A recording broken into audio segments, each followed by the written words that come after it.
Welcome back Nasreen. Break से पहले sir हम बात कर रहे थे यूरोपीय यूनियन ने जो फ़ैसला किया है और उसके मुकाबले में मैंने आपसे सवाल किया था ओआईसी के बारे में।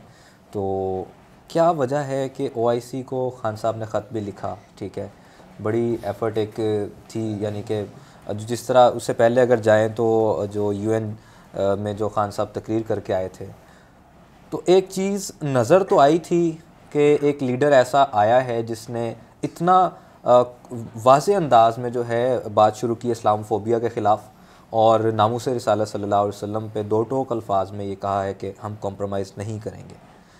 तो क्या वजह है कि फिर टीएलपी जैसी एक तंजीम को उठ के एहतजाज करने पड़ते हैं जब पाकिस्तान का वज़ीर आज़म इतना एक्टिव है, ठीक है, इस हवाले से, और वो चाहता है। तो क्या वजह है कि हम लोग इस दुनिया में होने वाले इन गुस्ताखाना जो जैसे खाकों की इशाअत होती है या फिर इस किस्म के जो और वो मुसलमानों को भड़काने के लिए जो इक़दाम करते रहते हैं, क्यों नहीं रोका जा सकता उनको? देखें, अगर आप एहतजाज करके जलाओ गिराओ करके करेंगे ना, तो वो लोग और ज़्यादा करेंगे। वो समझेंगे आप उनकी आज़ादी ख़यालात को मसक कर रहे हैं। उनको बताने की ज़रूरत है, उनको समझाने की ज़रूरत है कि भाई ये हम बर्दाश्त नहीं कर सकते, ये हमारे जज्बात मजरू होते हैं, हमें तकलीफ़ पहुंचती है जब आप ऐसा करते हैं। और जब उनको आप समझाने, बदकिस्मती रही है। खान साहब ने बोला था ना, माज़रत बात काट रहा हूँ, खान साहब ने जब बोला ना हॉलोकॉस्ट के बारे में कि वहाँ पे हॉलोकॉस्ट पर बात करने को जो है जुर्म समझा जाता है लीगली, यूरोपीय यूनियन ने करारदाद जो पेश की उसमें इसको भी मेंशन किया गया कि आपका जो प्राइम मिनिस्टर है पाकिस्तान का, वो हॉलोकॉस्ट पे बात करता है। नहीं, देखें, वो बात ये कि एक सिंगल मुल्क है ना, इसलिए वो प्रेशर डाल रहे हैं।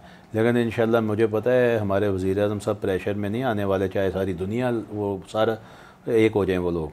बात सिर्फ ये है कि हमें ज़रूरत है उनको समझाने की कि भाई ये हम बर्दाश्त नहीं कर सकते और ये इससे हमें तकलीफ़ होती है। उसके लिए जिस तरह से वज़ीर आज़म साहब कह रहे हैं, मैं समझता हूँ कि दूसरे ममालिक को भी, इस्लामिक ममालिक को, ईरान है, हमारा तुर्की है, सऊदी अरब है, और भी ममालिक हैं जितने, इनको मिल के कोशिश करनी चाहिए। बदकिस्मती है, आप देखें हम लोग इसराइल को एक्सेप्ट नहीं करते, हमारे उनसे सफारती, तजारती, अखलाकी हर तरह के तल्लुकात ख़त्म है। कितना प्रेशर इस दफ़ा आपके ऊपर अरब कंट्रीज़ ने डाला। आप देखें दुबई में उनके साथ joint adventure business joint billions of dollars के जो है वो डील, लेकिन हम लोग नहीं कर रहे। और मैं समझता शायद इसी वजह से कि इस खित्ते को अल्लाह के नबी ने दुआ दी थी कि यहाँ से मुझे ठंडी हवा आती है, हवा का झोंका आता है, तो इंशाल्लाह वो आएगा, हम लोग करेंगे। लेकिन उसके लिए मैं ये आपके टीवी सिटी न्यूज़ के तवज्जुह से अपने देखने वाले जितने भी हैं नाज़रीन, उनको ये कहना चाहूँगा कि अपने आप को ठीक करें। देखें, आप कहते हैं कि मैं आशिक़ रसूल हूँ, अगर आप आशिक़ रसूल हैं तो अपने कौल व फ़ेल को ठीक करें, अपने ये कम तोलने को ठीक करें, मिलावट को ख़त्म करें। हमारे माशरे में इस टाइम वो दुनिया की सारी बुराइयाँ हैं जिस एक एक बुराई पे अजाब आए हैं पिछली कौमों में, और हम कहते हैं हम आशिक़ रसूल हैं। बिल्कुल, हम आशिक़ रसूल कैसे हैं? अगर हम आशिक़ रसूल हैं तो हमें वो करके दिखाना होगा। बिल्कुल, ये हम मतलब जब आता है कोई इशू होता है तो हम जलाओ गिराओ, उसमें भी नुकसान अपने ही लोगों का कर रहे हैं। बिल्कुल सही। यहाँ अपने लोगों का नुकसान हुआ ना, अपने मुसलमानों का, अपने लोगों का, अपने इमलाक का गरीबों का। नुकसान हुआ, हमें इदारों अपने का। अमाल को ठीक करना होगा, फिर जाके ये बात बनेगी। ठीक है, चलें, काफ़ी गुफ्तगू हो गई सियासत पर, वर्ल्ड पॉलिटिक्स पे। अब आपकी साथी ज़िंदगी से मुताल्लिक मैं वो बस वो मौसम भी कह लें, रमज़ान का महीना भी है, तो और ये इश्यूज़, इन पे बात होना ज़रूरी भी है, ये जितने इंपॉर्टेंट इश्यूज़ हैं सर।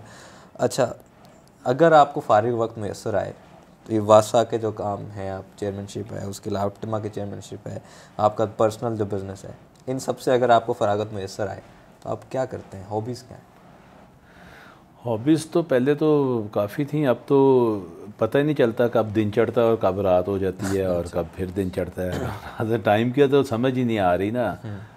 एक तो आजकल बच्चों को छुट्टियां हैं, उस वजह से रात भर बच्चे नहीं सोते और फिर हम भी नहीं सो पाते।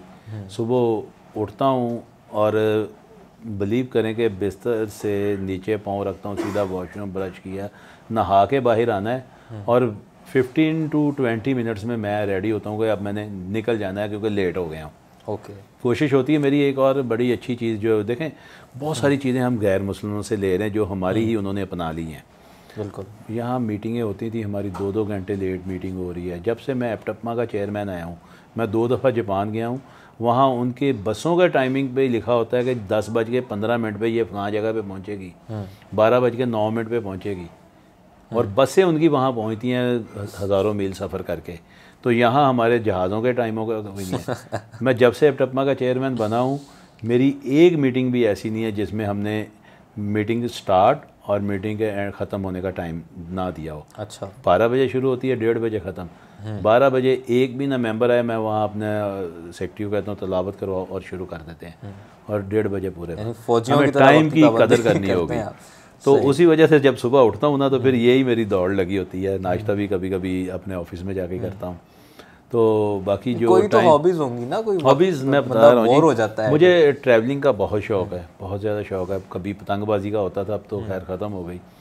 बच्चों को भी प्रॉपर टाइम नहीं देता, मेरे बच्चे भी मेरे से नाराज़ हैं, मेरी बेगम को भी मेरे से शिकवा, और दोस्तों को भी। बस यही होता है, जो टाइम मिलता है। 2-3 अच्छे दोस्त हैं, ख्याल कास्त्रो हैं, अज़हर हैं, मिर्ज़ा असगर हैं, ये 3-4 और दोस्त हैं, इनसे मिल लेता हूँ या बच्चों को टाइम देता हूँ, बस। और कोई नहीं। और फिटनेस के लिए डेफिनेटली आप, फिटनेस के लिए आजकल तो काफ़ी वेट बढ़ गया है। जिम, मेरी एक मेरे वालिद साहब ना एथलीट टाइप थे, उन्होंने बचपन से हमें एक आदत डाली थी कि हमने जिम ज़रूर, एक्सरसाइज सुबह जाना ज़रूर होता था, फिर हट गई। लेकिन ये है कि सर्दियों में मैं मॉर्निंग वॉक ज़रूर करता हूँ। सही। उससे अल्लाह का शुक्र है कि फिर भी मेंटेन है। ठीक है। सही। मौसीकी सुनने का शौक़ है आपको? मौसीकी को मैं बहुत समझता हूँ। अच्छा, सुनना समझते तो भी हैं? और चीज़ होती है ना, मतलब मूड होता है कभी कोई, लेकिन मैं अब गाड़ी में ही सुना जाता है, जितना सुन लेते हैं। लेकिन मुझे अच्छा सुरीला सुर वाला, वो मैं जाते जाते भी सुन लूँ तो मुझे वो अच्छा लग जाता है, पता चल जाता है ये अच्छा गाने वाला है। किस टाइप की मौसीकी ज़्यादा पसंद है आपको? क्लासिकल? हर तरह की, हर तरह की। क्लासिकल, पंजाबी, पुराने, नए, ढोल ढमके वाले, कव्वाली बहुत शौक़ से सुनता हूँ। मतलब कोई सिलेक्शन नहीं है, जो भी अच्छा म्यूज़िक हो। सही। अगर पूछा जाए कि कोई से 2 ऐसे गुलकार जो आपको बहुत ज़्यादा पसंद हो? 2 गुलकार बहुत ज़्यादा पसंद हो, पिछले दिनों मेरा मूड, मतलब मैं कराची गया था बाय रोड, मैंने नूरजहाँ और रेशमा को बड़ा सुना गाड़ी में, मुझे बड़ा मज़ा आया उनको सुनने का भी, फिर पुराने गाने उनके। तो वैसे तो नुसरत साहब की नो डाउट एक बहुत ज़बरदस्त सिंगर हैं, और उनके अलावा नए सिंगर्स भी हैं, लेकिन मेरा ख्याल है वो नए में से कोई एक सजाद नाम अली बता दें। बड़ा अच्छा गाता था, बहुत अच्छे बड़े सुर। सही। नए सिंगर्स के नाम ही नहीं है मुझे पता अब कौन कौन से हैं, पुराने ज़्यादा शौक़ से सुनता हूँ। ठीक ठीक। मूवीज़ वगैरह? मूवीज़ भी बिल्कुल अब नहीं, ड्रामे श्रामे। सीरीज़ तो देख, ये जो अर्तुगरुल जी है वो पूरी सीरीज़, वो पिछले लास्ट ईयर कोरोना हो गया था, उस दौरान शुरू की, लेकिन वो अच्छा, वो बड़ा मुझे मैं 19 दिन क्वारंटाइन रहा, और वो 19 दिन मुझे यूँ लगा कि जैसे ना मैं दुनिया से बिल्कुल हट गया हूँ। मैं अल्हम्दुलिल्लाह 3-4 मरतबा कारी बादशाह साहब की सूरह रहमान तर्जमे के साथ सुनता था, और साथ ये अर्तुगरुल देखता था ना, तो वो लगता था कि यार इसी दुनिया में हमें होना चाहिए था, हम तो गलत टाइम पे आ गए। तो वो देखा, तो आजकल उस्मान देख रहा हूँ। बाकी टीवी पे अच्छा, जो अर्तुगरुल गाजी की अगर बात की जाए तो ज़्यादातर लोग जो है ना, उसको, हमारी कौम की अक्सरियत अभी भी एंटरटेनमेंट के लिए ही उसको देखती है। लेकिन मैं आपसे पूछना चाहता हूँ कि आपने, जब मैंने पूछा ना मौसीकी, तो आपने कहा आप उसको समझते भी हैं। तो अर्तुगरुल गाजी से आपने ऐसी कौन सी चीज़ें सीखी हैं जो उसमें से सीखने को मिलती हैं? देखें, अर्तुगरुल गाजी में ना 2-3 बड़ी ज़बरदस्त, एक तो आपका तकवा बड़ा मजबूत होता है, दूसरा आप मायूस नहीं होते। मुसलमान का काम ही नहीं है कि वो मायूस हो जाए, उसमें मायूसी उन्होंने दिखाया बिल्कुल नहीं, कभी वो हुआ था। और तीसरी ये है कि आपको अपने असल, अब तो इस्लाम की हमें असल शक्ल का पता ही नहीं है, इतने फ़िरके बन गए हैं, जिसके पास बैठ के लगता वो ही सही कह रहा है। अपने क्योंकि हमारी अरबी हमारी ज़बान नहीं है, कुरान पाक का तर्जुमा हर फ़िरके ने अपने हिसाब से किया है, लेकिन आपको वो देख के ना, आपको वो इस्लाम की झलक नज़र आती है, उन्होंने इस तरह से उसको फिल्माया है।